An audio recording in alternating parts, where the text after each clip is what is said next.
చిన్నప్పటి నుంచి పెంపకం యొక్క ఇంపాక్ట్, పేరెంటింగ్ అండ్ గైడెన్స్ అన్నది చాలా పెద్ద ఇంపాక్ట్ అండి.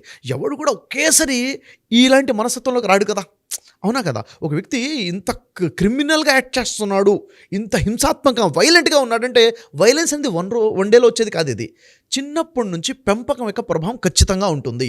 ఉదాహరణ చూడండి నాగరాజు గారు, పిల్లలకి చిన్నప్పటి నుంచి కూడా మోరల్ వాల్యూస్ చెప్పామనుకోండి, అరే పెద్దవాళ్ళు అంటే ఇలా ఉంటుందిరా, పెద్దవాళ్ళతో ఇలా మాట్లాడాలరా, గౌరవంగా మాట్లాడాలి, వాళ్ళ ముందు ఇలా కూర్చోవాలి, ఇలా నిల్చోవాలి అని చిన్నప్పటి నుంచి టీచ్ చేసుకుంటూ వస్తే వాడు పెద్ద అవుతున్న కొద్దీ పెద్దవాళ్లతో అగౌరవంగా మాట్లాడకూడదు, గట్టిగా మాట్లాడకూడదు, వ్యతిరేకంగా మాట్లాడకూడదని ఆలోచన ఉన్నవాడు వైలెంట్గా అటాక్ చేసి పిడిగుద్దులు గుద్దుతాడా?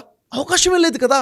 అంటే చిన్నప్పటి నుంచి ఎలా పెరిగే అవకాశం ఉంటుందంటే, చాలా సందర్భాలు చూడండి నాగరాజు గారు, నాన్నని ఏంట్రా అని చిన్నోడంటే అరే వీడు నన్ను అరే అన్నాడు అని చెప్పేసి, అంటే నాన్నని తిడితే కూడా అది గొప్పగా భావించి నలుగురు చెప్పుకునే పేరెంట్స్ కూడా ఉన్నారండి. అంటే ఏది మంచి ఏది చెడు, ఏది మోరల్ ఏది ఇమ్మోరల్ అన్నది చూడకుండా పిల్లల్లో నెగిటివిటీ వస్తున్నా కానీ దాన్ని గొప్పగా కాలర్ ఎగరేసుకొని ఇంత గొప్పగా చెప్పుకునే వాళ్ళు ఉన్నారనమాట. అంటే చిన్నప్పటి నుంచి ఉన్నటువంటి ఇంపాక్ట్ వల్ల కూడాను వాళ్ళకి ఈ వైలెన్స్ అనేది వచ్చి ఉంటుంది.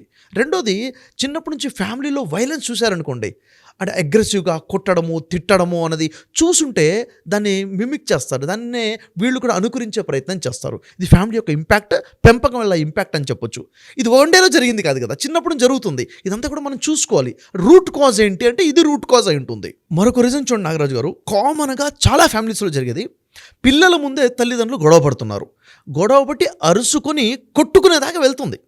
ఎంతంటే ఎంత వైలెంట్గా కనిపిస్తారంటే, పిల్లలు దాన్ని ఒకసారి 2 సార్లు 3 సార్లు చూసిన తర్వాత అసలు వీళ్ళు ఇంత గ్రాంటెడ్గా తీసుకున్నారు కదా గొడవ పట్టడం కొట్టడము, ఇది కామన్ బిహేవియరా, ఇదే విధంగా బయట కూడా ఉంటుందా, అంటే మనల్ని ఎవరన్నా అంటూ మనం ఇలా యాక్ట్ చేయాలా, ఇలా అటాక్ చేయాలా అనేది వాళ్ళు నేర్చేసుకున్నారు, వాళ్ళకి నేర్పేసి చేసాం మనం. అంటే ఫ్యామిలీ ఇంపాక్ట్ ఇంత బలంగా పిల్లల్ని ఇంత వైలెంట్గా తయారు చేసేది ఉంది.